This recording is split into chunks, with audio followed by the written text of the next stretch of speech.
Olá pessoal, hoje dia 6 de maio, dia da coroação do rei Charles lá no Reino Unido e um momento que muita gente nem imaginou que talvez fosse assistir, né? Porque o reinado da rainha Elizabeth II foi muito longo e essa obviamente foi uma cobertura que mobilizou também a imprensa brasileira e mundial, o que mostra quanto a gente ainda tem um olhar, né, muito voltado também para essas grandes potências. E dessa cobertura, eu me lembrei de uma leitura que eu fiz há alguns anos e que conta uma forma bastante peculiar a participação brasileira na coroação da Rainha Elizabeth II, lá em 1953. E o livro onde está essa história é este aqui, Chateau, o Rei do Brasil, do Fernando Moraes. E o Chateau, ele é o maior magnata de comunicação que o Brasil já viu. Então o Fernando Moraes reconta essa história e todas as incursões do Chateau no meio político, né? Porque ele foi o dono de uma grande rede de jornais, do Diários Associados, de rádios, e depois foi pioneiro da televisão. E ele sempre usou os seus veículos de comunicação também como uma ferramenta para ele alcançar os seus objetivos, né? Ajudar os aliados e prejudicar aqueles que tinham se tornado adversários políticos dele. E lá em 1953, o Getúlio Vargas, já sentindo que vinha sofrendo muitas críticas, que estava num momento que não era muito favorável, ele decidiu que não era interessante mandar uma delegação muito grande lá para o Reino Unido e resolveu montar um pequeno grupo, com apenas três pessoas nessa delegação. Uma era o chefe das Forças Armadas, uma outra liderança também ligada ali ao meio militar, e aí ele convida o Chateaubriand para ser essa terceira pessoa, sabendo que Chateaubriand teria muito interesse, né, que isso poderia ser interessante manter uma boa relação com ele. O Chateau na época era senador e sim, queria muito ter o privilégio de poder cumprimentar a rainha da Inglaterra, né? E na coroação, ele decidiu que, como ele não era o chefe da delegação e viu que assim ele não iria cumprimentar a rainha, ele queria entregar um presente para conseguir fazer isso, né? E conseguiu que outros bancassem esse presente para ele levar, o tal do colar de águas marinhas, que segundo Fernando Moraes, na época que ele escreveu o livro, valeria o equivalente a $300 mil, o tal do colar.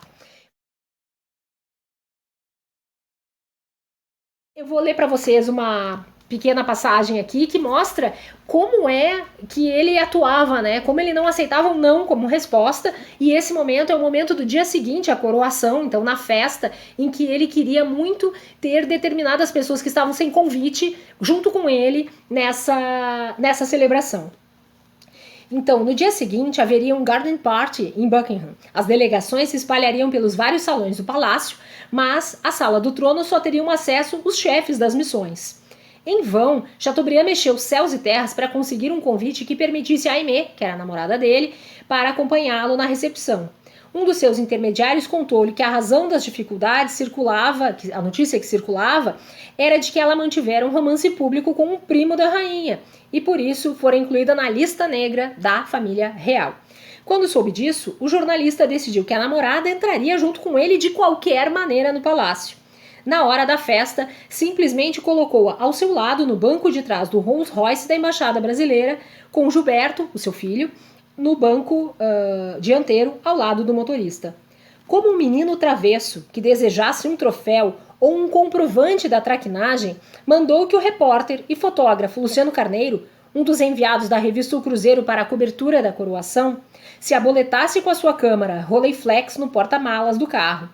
Talvez por imaginar que ninguém mais tentaria entrar sem convite na festa da coroação da rainha, o porteiro apenas recolheu as credenciais com o motorista e deixou o carro passar, sem importunar a elegante penetra de vestido longo que se encontrava no banco traseiro, guardada por aqueles dois homens de casaca e cartola. Passada a portaria, quando os três desceram do carro e se preparavam para cruzar os portais de pedra de Buckingham, Chateaubriand abriu o porta-malas e mandou que Luciano Carneiro registrasse a sua façanha, fotografando junto com Aimée e Gilberto na porta do palácio, fotografia que, naturalmente, o Cruzeiro publicaria na semana seguinte. ele tinha conseguido impor a presença de Aimé à fechada corte britânica. Então esse é um exemplo de como o Chateau era uma pessoa muito persistente, né, e não aceitava ouvir um não como resposta. Recomendo muito a leitura do livro do Fernando Moraes, porque ele traz com uma riqueza de detalhes, né, as diversas incursões do Chateau com a história da política brasileira, né? Não só nesse momento emblemático aqui da participação da delegação brasileira na coroação da rainha Elizabeth II.